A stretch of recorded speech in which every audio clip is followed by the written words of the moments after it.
Dealloying Corrosion, an overview. Lectured by Dr.G.Subramanian, Chief Scientist Retired, CSIR, Central Electrochemical Research Institute. Prelude. Elements available in the earth crust as ores, that is impure forms, are converted into its pure metal M0 state by extraction, metallurgy and other processes by spending huge amount of energy. The moment pure metal in M0 state is exposed to an environment, depending upon the availability of pollutants, the metal reacts with them and tries to go to its original state, that is M+1, M+2, M+3 and so on. This process is called oxidation or corrosion. For our own convenience, to have enhanced technological and corrosion resistant properties to a base metal by adding alloying elements to the base metal, various alloys are produced. But the moment when these alloys are exposed to a particular environment, these added alloying elements, which are anodic to the base metal, comes out selectively in view of the corrosion processes. This is the view of the polished brass coupons. Polished brass coupons, golden yellow in color, before exposure to any environment. Dealloying, otherwise selective leaching. It refers to the selective removal of one element from an alloy by corrosion processes. A common example is the dezingification of unstabilized brass, whereby a weakened porous copper structure is produced. The selective removal of zinc can proceed in a uniform manner or in a localized plug type scale. The figure on the right side shows the dezingification experienced by a brass coupon exposed in marine atmosphere for 20 years. The previous slide shows the color of a brass. Polished brass is golden yellow in color, whereas the person after 20 years exposure, the brass is having a white color. They are all the corrosion products of zinc, zinc hydroxide, zinc oxide, zinc oxychloride, zinc hydroxychloride. This phenomenon is called dezingification.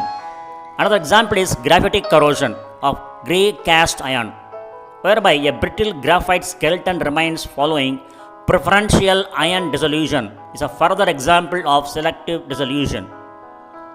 In general, dealloying leads to loss of structural ability, stability and mechanical strength of an alloy.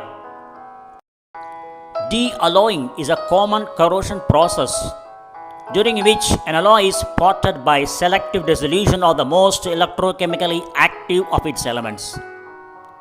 This process results in the formation of a nanoporous sponge composed almost entirely of the more noble alloy constituents.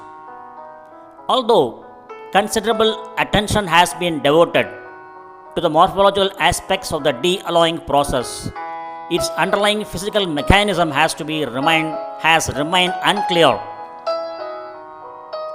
Dealloying is also a major corrosion problem in industrial alloys, not so much in itself as a mechanism of general deterioration, but for its role in stress corrosion cracking, SCC, shortly called. Dezingification of brass must have been noticed in Roman times, but the first scientific records date from the early 20th century, when this was a severe problem affecting alpha brass seawater condenser tubes. Bengo and May first systematized the addition of arsenic in amazingly small amounts, less than 0.05% for dezingification resistance. Another remedial method, rarely applied, was to reduce the zinc content to below 20%, but this adversely affected other properties including general corrosion resistance. Beta brass is more susceptible than alpha brass, as one would expect given its higher zinc content. More recently, other copper alloys such as nickel aluminum bronze, shortly called NAB, have shown dealloying, but these are more complex systems as they are usually multi-phase.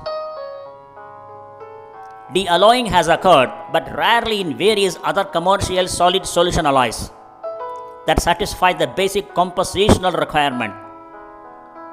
Alloys used as thin films for magnetic or other applications could potentially suffer from atmospheric dealloying.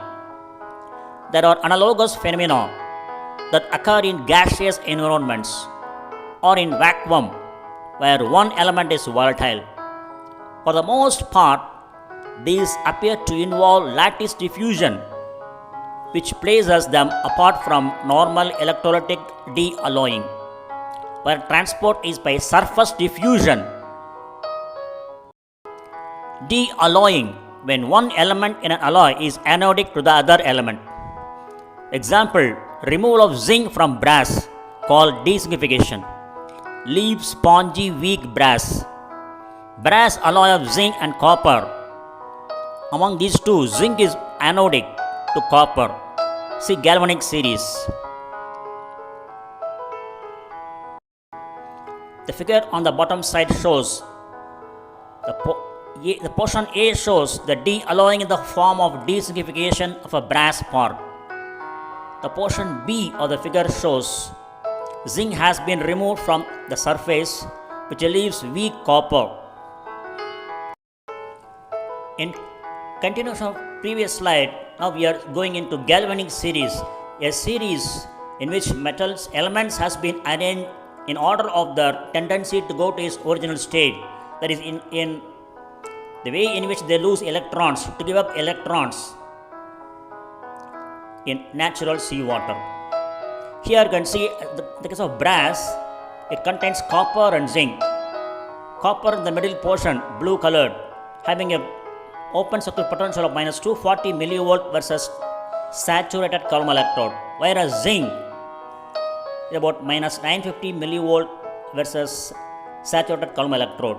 Here you can see among these two, copper and zinc, zinc is more active, minus 950 millivolt. So when the copper brass alloy is exposed to environment, zinc has a tendency to come out selectively. This property is called dezinkification, dealloying. These two figures, the figure on the left one shows commercial copper exposed in marine atmosphere for 20 years. Generally, copper will be covered by surface of copper will be covered by green patina. Here you can see the black colored copper corrosion products. The reason is during southwest monsoon in Gulf of Mannar, Bay of Bengal at Mandabam, the shore is characterized by high winds along with high waves. So these cause turbulence. They brings out algae. These algae, when they decay, they produce hydrogen sulfide. This hydrogen sulfide, when they liberate, the moment it is falling on the surface of the copper, it experiences tarnishing. So that's why copper alloys, they become black when they have traces of sulfide.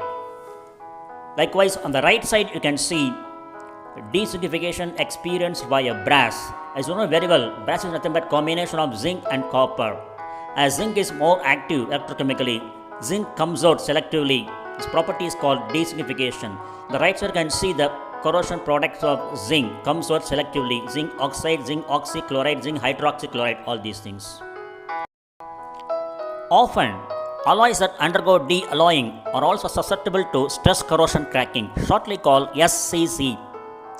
The porous microstructure that forms during dealloying often localizes at pre-existing crack tips, which when subjected to a stress promotes ductile fracture within the corroded region and may propagate into the unaffected surrounding material. There are a number of mechanistic models for dealloying corrosion.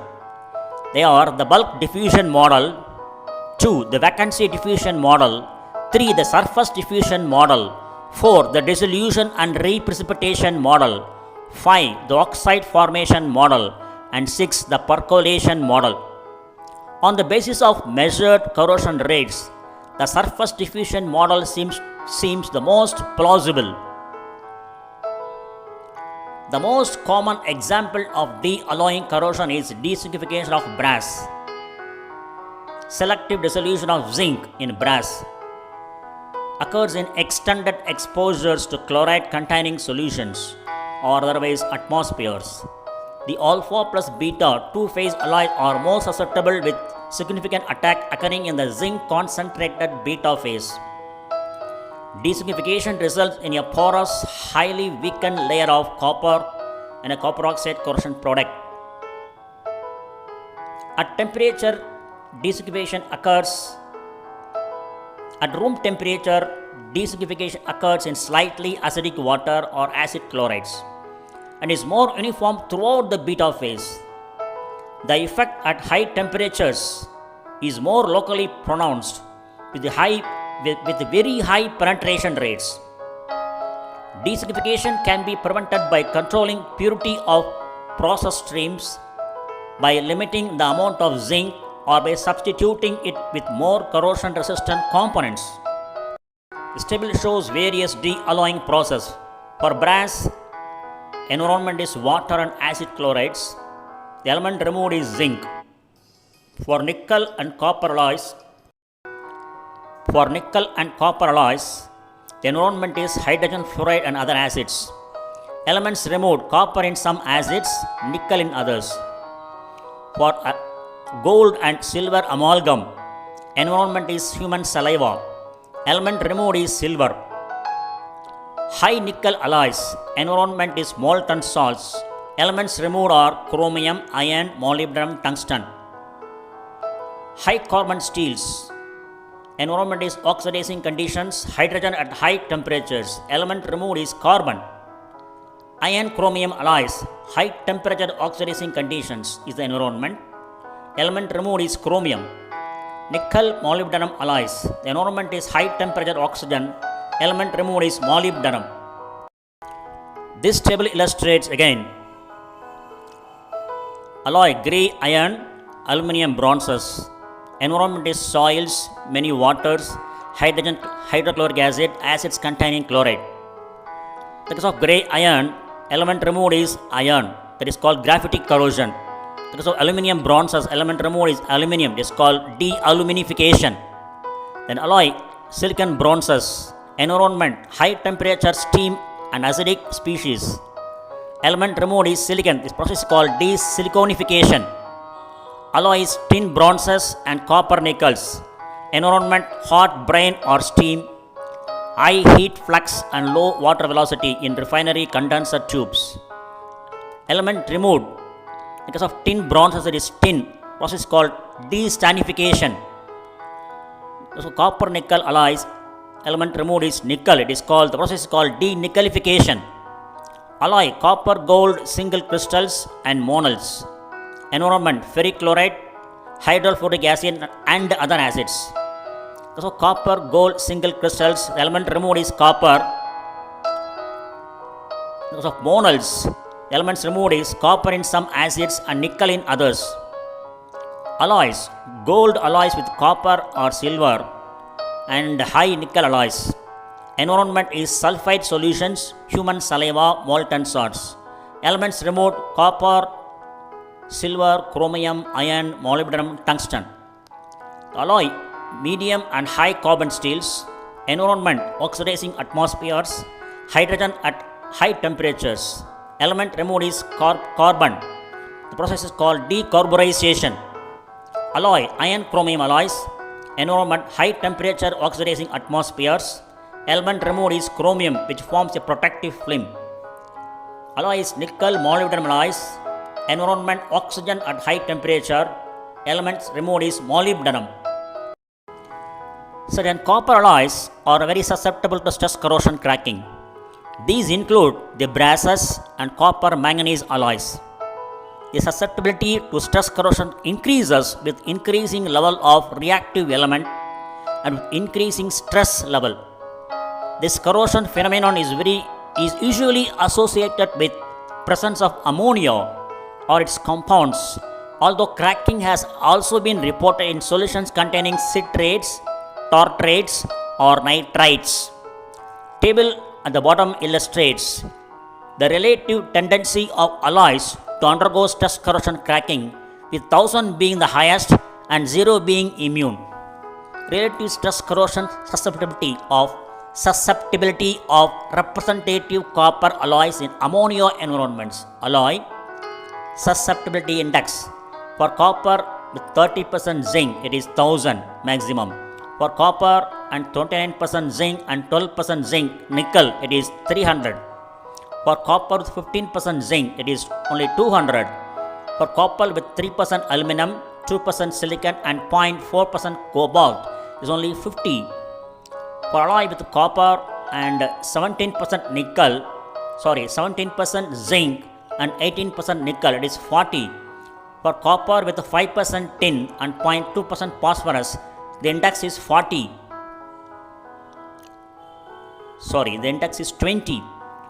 For ETP copper, that is electrolytic tough pitch copper, the index is 0. Copper with 3% silicon, 2% tin and 0.1% chromium, the index is 0. Copper with 10% nickel and 1% iron, the index is 0. Prevention of designification. Make environment less aggressive, that is reduce oxygen content. Use cathodic protection, either sacrificial type or impulse current type. Use a better alloy, common cure, above not usually feasible. For example, red brass, which contain less than 15% zinc, almost immune. Admiralty brass, 70 copper, 29 zinc and 1% tin. Arsenical admiralty, 70% copper, 29% zinc, 1% tin and 0.04% arsenic. Tin and tin arsenic in deposited films hinder redeposition of copper. For very corrosive environments likely to provoke designification or for critical components use copper nickel alloys, that is cupro nickel 70-30 and 90-10 alloys.